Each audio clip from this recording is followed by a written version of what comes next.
Hello and welcome back to another episode of Read It with Whiskey. And you guessed it, I'm Laura Juntunen, your host and the author of the Shockwave series. I feel like I say the same thing at the beginning of every episode. I guess it's a good thing, maybe not. Let me know. Find me on Instagram at Read It with Whiskey and let me know if I should switch it up a bit. All right, enough of that. So today, we are going to be talking to Bran Kairos. He is the author of Kama'aina. This is a historical soft fantasy novel set in Hawaii. But first, let's talk about Bran. So Bran's author page is probably the shortest I've ever seen. About the author. I live on the most magical island in the world, swim with the sea turtles, and make up stories and shit. I literally love this about the author section in his book. I laughed so hard when I read it because it basically sums up who Bran is, and you'll find out in the episode. So let's talk a little bit more about this book that we're going to be interviewing about. So Kama'aina. The main theme within this book is respect the culture, and that comes up throughout the book, and we definitely talk about it. Here's what Kama'aina is all about. Something mysterious and supernatural is stirring in the West Maui Mountains. The angry clouds from the black magic ceremony will linger over the island. The native Hawaiians, the Heolis, and the tourists alike are all unaware that a new spirit has been called to Maui, in spite of some of their suspicions that the little magical Menehune people are secretly living in the mountains and performing these dark rituals. Kama'aina is an enchanting tale that examines some of the beautiful culture and complicated history of Hawaii through the lens of all the island's inhabitants, even the temporary or mystical ones. Nigel Turner and his handicapped wife Francine are two of those inhabitants, and their neuroses leads them from one tragically comedic situation to the next. Nigel is trying to survive another chaotic day while he desperately searches for his authentic sense of self. He must find a way to believe in his own magic again before he's engulfed by the will of others forever. Talk about an interesting mashup. This is historical, a little bit of fantasy thrown in there, and definitely some comedic effect between Nigel and his wife Francine. I can say that this book frustrated the crap out of me, but I enjoyed it. Dive on in. Welcome to Read It with Whiskey, the interview podcast featuring science fiction and fantasy authors. My name is Laura Juntunen, your host and the author of the Shockwave series. I am also a book club moderator, speaker, and avid reader, truly invested in every author's story. Within this podcast, I bring to you, the reader, all the behind-the-scenes secrets to how these guest indie authors bring their books into the world. If you are a sci-fi fantasy reader, then you need to hear from these authors. Let's learn about the person behind the page. Sit back, sip some whiskey, and lean in to these self-published authors. Hello, Bran, and welcome to Read It with Whiskey. How's your day going so far? Aloha. Thanks for having me in. It's going really well. It's hard not to have a good day in Hawaii. Yes, I'm so jealous. I've never been to Hawaii, and we're definitely going to end up talking about Hawaii in general, because that is actually where your book takes place. But before we dive into all of that, can you tell our listeners, why did you decide that you wanted to be a writer? Yeah, so it was kind of an interesting journey for me, but, I think I've always been a writer. In grade school, I tested in like the 99th percentile for English comprehension and everything like that. And it just always came naturally to me. But I don't think I ever really kind of accepted it or embraced it or celebrated it until the last few years. Even though my college degree is in technical writing, I'm qualified to write like user manuals for consumer goods, which I think would probably bore me to tears. But I had a very transformative 2018, 2019, and I was looking at some stuff in my life, trying to become a better person, for myself and for other people. And it led me to this book called The Artist's Way by Julia Cameron. And I started, it's really like an exercise book. Two of the key components. One of them is morning pages, which is like the best free therapy out there. And then the other one is a weekly artist date. So I started doing this book around the same time I started writing my first book. And it was just so incredibly magical, and I enjoyed it and loved it so much. And stories had always been really important to me. And like, I never really imagined or envisioned that I would have wrote fiction books as I was growing up as a kid. But I just feel like honored and lucky to be able to do it. Yeah, definitely. Oh, that's exciting that you've been able to dive into your passion too. Because before you didn't really write, but now that you have the ability to write more. So what does your day-to-day life look like? Are you writing full-time, part-time? Yeah. So it had been a pretty interesting few years since 2019. I took a 3-month trip to Hawaii, Australia, and Asia. And I really fell in love with Hawaii and Maui along the way. So I moved here right before the pandemic hit, actually. And I'd already wrote one book at the time, and then everything closed down. And over the course of the next year, I did it pretty full time. And I wrote 2 more books as part of a trilogy. And then spring of last year, I started writing Kama-Aina. And when I'm in my groove, when I'm rolling, I'm usually writing, anywhere from 4 to 5 hours a day, usually, 1,000 to 2,000 words. And now, getting back to reality in some ways, I just started a new job as a tour guide for snorkels here on the island, for snorkeling tours. And that's really amazing. And now it's kind of trying to find balance with, the new gig and, my passion for writing. Yeah, sounds fun. Oh, I've never done snorkeling, but if I ever go to Hawaii, I'm going to hit you up, be like, hey man, I need some snorkel tours. You got it. We'll go swim with the sea turtles. Oh, I love it. Yeah, I'm in southern Indiana, so I see like dirty rivers, and that's about it for water. I've spent some time there, so I know what you're talking about. Yeah. All right. So you kind of touched a little bit on some of the books that you've written. So you have a series, Smacked. Is that the title of the series in general? Okay. Correct. So there's 3 different stories in there. Overall, can you tell us what that series is about? Just a little overview. Yeah, definitely. I mean, my writing at its core is really about, kind of trauma from childhood and transcending that, and how it can affect some people's lives. So this series, the first book is about a young feminist in LA, following the 2016 election. And it really has to do with her finding her power and her voice and trying to figure out family, politics, and religion. And, she goes to the Women's March, and she gets caught up in this Mexican cartel's revenge plot. And then the other 2 books in the series, they're all sort of drug related. The opioid epidemic really interested me. So the second book is a prequel to the first one. It's about her brother's fight with his heroin addiction. And then the third book is about her daughter, and it's a dystopian future, kind of in line with, Margaret Atwood's Handmaid's Tale, kind of similar to that in some ways. And, they're all basically political thrillers. Very fun. Yeah, I get into political thrillers every once in a while. I'll go through little spurts, and usually it's some type of like historical political. And so then when I started reading your book, it kind of threw me, because I was anticipating one thing, but then I was pleasantly surprised with the twists and just everything that happened. So Kama-Aina, tell us what this book is all about. This is what we're going to be talking about for the rest of the interview. Yeah, definitely. And well done on the pronunciation. So Kama-Aina basically means people of the land or community. It's a word that, if you're out in town, you might hear every once in a while. Specifically, like if you're at a restaurant, a local person might say to their bartender or server, hey, can you add my Kama-Aina discount? It's usually like a 10% discount. So locals don't have to pay tourist prices.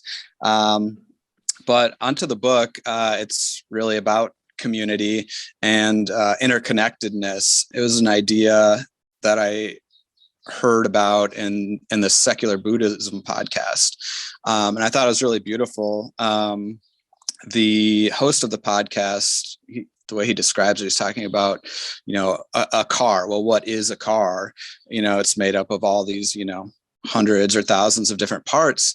And then not only that, you have you think about all of the people who go into all of those parts, the people who put them together, the people who ship the cars to your car dealership, the people at the DMV who write the title. And I thought it was a really, really profound and like nice concept that went well with this idea for this book that I already had about community.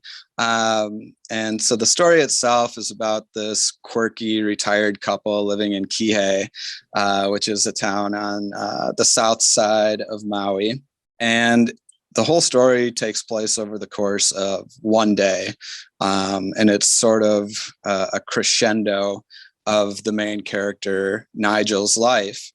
And this crazy and, in some ways sad life he'd been living. Nigel's sort of this lovable loser.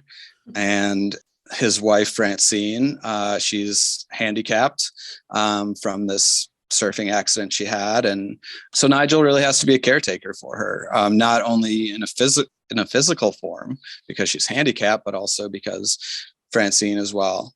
I'm not a psychiatrist, but I would say she has narcissistic personality disorder. She can be a bit unbearable at times.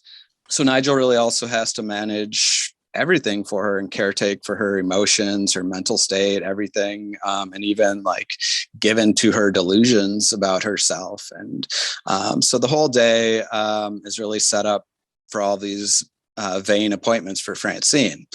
She's got to go to the hair salon. She's got to go to the nail salon. She's got to go get a facial. She's got to go to the doctor, all of these different things. And it's all kind of spurred and directed from their neuroses. And it leads to some tragically comedic situations. And all of the while, we have these other mini storylines that are weaved in together to help bring forward this theme of community and interconnectedness. You've got the traditional Hawaiian people. You've got the kooky tourists. And then I think for me, the most fun part of the book is you have the menehune as well. And it wasn't really something when I first had the idea for the book that I had anticipated on including. It wasn't going to be a fantasy book originally. And I would describe the book as light fantasy. It's historical fiction, historical fantasy.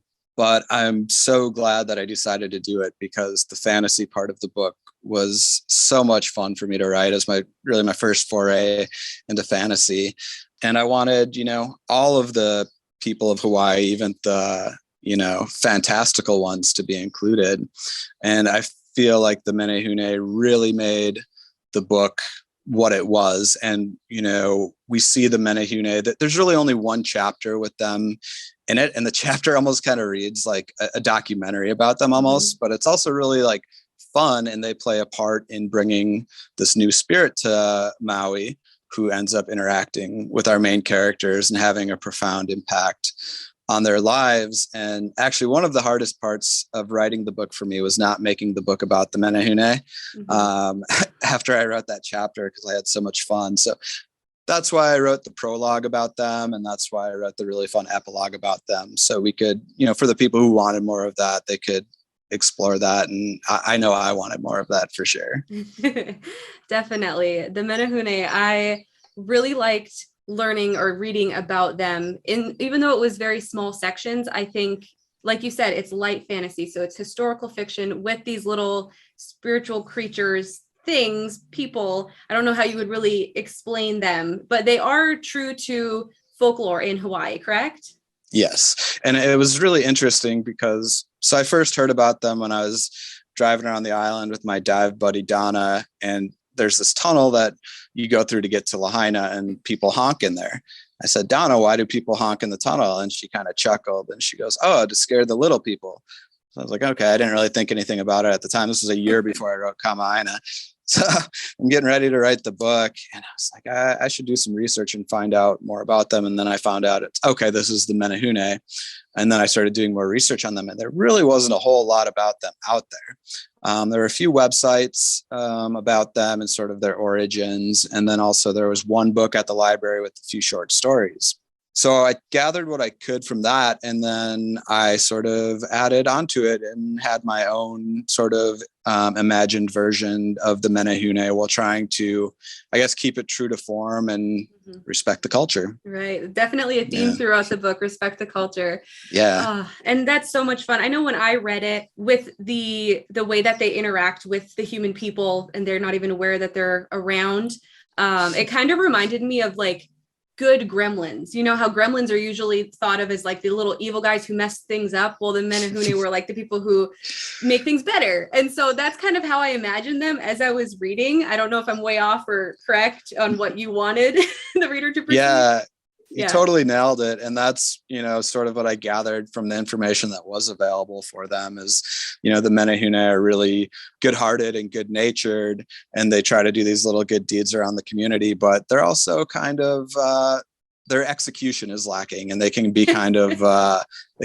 pests sometimes accidentally. Oh, so much fun. Yeah, I love that you included it in the book. And yeah, you mentioned it, the prologue and the epilogue. And definitely for those of you listening who are planning on reading the book, do not skip the prologue or epilogue, because there's readers out there who skip those sections, but you have to read them because it ties everything together so perfectly. And so, I mean, I don't want to go more on like what happens at the end because we're not going to give any spoilers, but I do want to talk a little bit more about the characters. So you mentioned we have Nigel and Francine and this very interesting dynamic, this relationship. And oh my goodness, I got to tell you, there were times where I had to put the book down because I was like, Francine, oh my gosh, if I was there, poor Nigel. Oh, yes, so definitely poor Nigel. Great writing on your part, because it actually made me emotionally like irritated at her. And so very well done. Very well done. So how was that, Thank you. Whole writing process? Yeah. It was really interesting. I had this idea in my head of who I wanted Francine to be. And you're absolutely right. Francine is exhausting at times. Like whenever I go back and read the book, I usually find myself taking a little break after the doctor's appointment. I'm like, whew, need a little time out from Francine. But yeah, I definitely, Francine's role was so important to bring out that caretaker in Nigel. And my books are really character driven. So I know who the characters are, what they sound like, what they want. And, for the main character, I know where they're going or where they need to go roughly. And then the characters really just come to life. And I'm sitting there in the second chapter where Nigel's making breakfast. And they're getting ready for their big day. And Francine just starts doing this crazy shit. The first time we see her, Nigel's getting ready to eat his breakfast, and Francine starts ringing her little bell from the bedroom. I'm like, oh my God, is this real? I'm like, okay, she's ringing her bell. Like the bell was never something that was originally intended to be a part of the book. But then once it's there, it's like turned into such a beautiful gift for the story. And then I think we really start to see who Francine is when, Nigel mentions this little quote of something his mother told him growing up, and Francine starts, being all nasty about his deceased mother.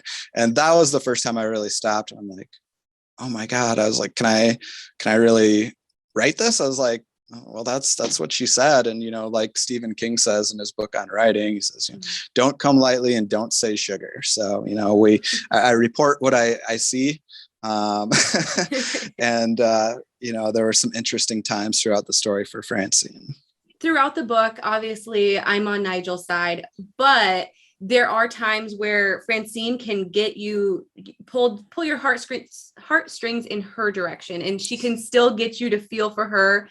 And I think that's just a really cool dynamic, that even though you can see from the big picture outside one way, the story still kind of messes with your heart at the same time. So anyway, I just really liked that dynamic. And then we had this other guy pop in. We're not going to talk too much about him, but Neil.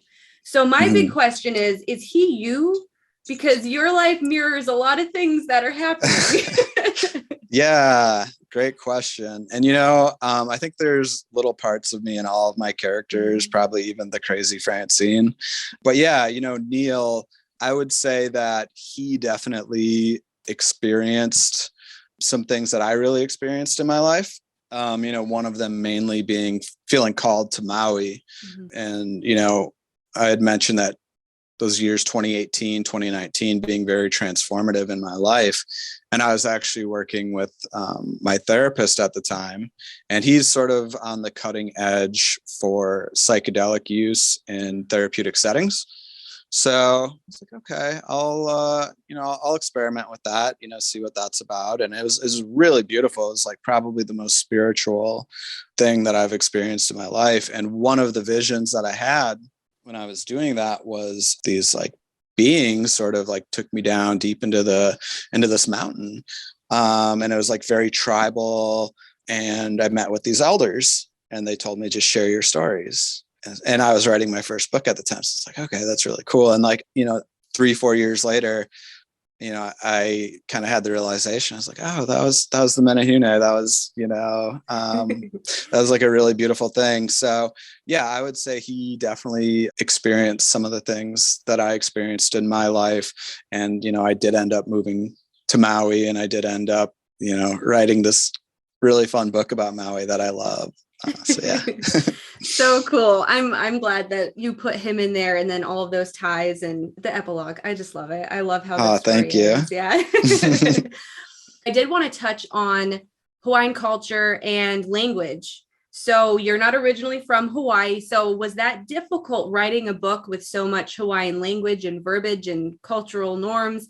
How was that experience? Great question. So yeah, I grew up, I was born and raised in Minnesota. I spent most of my life there. I moved here to Maui a little over a couple of years ago. And, there is a bit of a culture shock, and it is a very interesting dynamic and mix of people here, kind of a melting pot, which, sort of helped, which was sort of the impetus of the idea for the book. And so, you pick up little things as you go along, little words. Like I had heard the word kamaina the first time a year before I wrote the book. My landlord was telling me, and I couldn't even pronounce it. I was like, Kama, what? So, you pick up little pieces along the way, through interacting with people and through talk story, which is talking stories about people, sharing stories, the Hawaiian word. Pigeon is actually kind of a common language here, if you will, sort of a slang language. And it's actually a title of one of the chapters. And pigeon means business or commerce. And it's really a mix of a few different languages. So you hear some of the slang, out there, like talk story could probably be considered a pigeon word. And when I first moved here, I was interviewing with Terminex of all places. I was going to be like the sales rep for them. Maybe. Thank God that didn't work out. Anyways, the lady's asked me, she's like, do you speak pigeon? I'm like, what's pigeon? So she's like explaining it to me, and she's like, oh, okay. Well, if you get the job, they'll probably call you the bug howlay. I was like, oh, bug howlay. I was like, okay. And that was kind of, all of these little things, I was going throughout my daily life, you really added to the book and to my knowledge about Hawaii and all of this. And then, I didn't really know much about the history of Hawaii when I moved here, and it's sad and it's complicated. And funny enough, I originally got most of my history of Hawaii through this app. There's this tourist thing here called the Road to Hana. It's probably the most popular and famous tourist thing on Maui. And there's this app that had a history of Maui as you're driving back. And that's where I first got my history of Maui. And I obviously expanded my research from there, and I kind of got into more about the Great Mahele, which was an important event in Hawaiian history, which had to do with the land and how it was viewed and how it was owned. And then into more things like black coral. Black coral jewelry is a big part of the culture here. And it's really kind of crazy how it's cultivated, because you have to go down some 200-300 feet, which is not an easy thing to do, even, by normal scuba diving standards. So I really did have to dive deeper into it to make sure that I, really captured things correctly. And who knows, there are probably some things I got wrong, like I mentioned in the acknowledgements, but I felt at the end of the day, after, a year and a half of living here at that time, that I felt comfortable and confident enough to be able to do it justice. Yeah, I think you did do it justice. And I think this is only the second book I've read that is related to Hawaii at all. I had another book on Mm. the show that's actually Hawaiian dystopia. So it's set in the far future. So it's Oh, not even present Hawaii. That's The cool. Markings by Catherine Downen, and high fantasy, magical stuff. And so that's why one of the reasons why I was so excited to find you another Hawaii book. I think it's like drawing me in. I'm going to end up getting there one day. Yeah. But no, I think you did good because I learned a lot. And then, yeah, I read your acknowledgments in that any writer is going to get something wrong anyway. And so Mhm. it was good that you wrote that in the end, just to say that the history is, yeah, we're never going to know everything about the history. And I think you did it justice, though. I think you did good with that. Thank you. Yeah. So now moving forward, you've already published 4 books. You're working on your 5th, and then you have another one that is kind of hinted at in the epilogue of Kama'aina. So you're kind of going into fantasy land with this newest book that you're writing. So how is that? How does that feel? Kind of tell us what you're working on and what that transition's like for you. Yeah, so I finished my 5th novel back in December, and that's a Russian spy thriller, kind of more in line with my first 3 books. And then I'm really glad that you picked up on that bit in the epilogue, that was the book that I was going to write, because yeah, my 6th book is going to be more fantasy, and it's going to be another Hawaii book. And this book is really going to more so feature the Menehune people, because I had so much fun writing about them. And it's hard to talk about it without spoiling it, but it kind of goes back further in history. It gets more into Christianity coming to the Hawaiian Islands, and it's also going to follow these 2 young Hawaiian boys who begged this American captain to go back to Boston with him to learn about the English language and the Word of God. And 20 years later, one of them comes back to Hawaii and becomes the first Hawaiian missionary. And really, that event really transformed the Hawaiian Islands, because Christianity is really big here now. And so it's kind of those 2 main components, and the Menehune sort of tag along with those 2 young Hawaiian boys. And in Menehune fashion, there's going to be some really interesting events that transpire. Yay. Oh, I'm excited. And that is going to be right up my alley. Historical fiction, Christian fiction, a little bit of fantasy in there. I'm definitely going to have to read that as soon as it comes out. And since it is related to this book, but you don't have to read Kama'aina to read this new one, I think we might have to bring you back on the show a second time. Just putting it out there. You've been warned. Sounds great to me. All right. Well, this is Read It with Whiskey, and we wouldn't be Read It with Whiskey without talking a little bit about whiskey. So, Bran, what is your favorite type of whiskey to drink? Yeah, so I'm kind of a basic bitch when it comes to whiskey. I'll be the first to admit that. I really love Maker's Mark. I mean, I think it makes a really good old fashioned. I like Knob Creek too. I did get to try some Japanese whiskey on my flight from Chicago to Tokyo. It was Hibiki 21 year, and that was delicious. Very expensive, I'm sure. But yeah, those are kind of my go-to. I really love old fashions. I have a sweet tooth, so those are mine. Yeah, good go-tos. I like it. Yeah. All right. So where can our listeners find you, and where can they find your books and follow along with your story? Yeah, so all of my books are available on Amazon. You can find me on Twitter or Instagram at Bran Kairos. All right. Sounds good. Well, thank you so much, Bran, for being on the show. I had so much fun talking with you. Definitely hope to have you back. Thanks so much. Thank you so much, Laura. Aloha.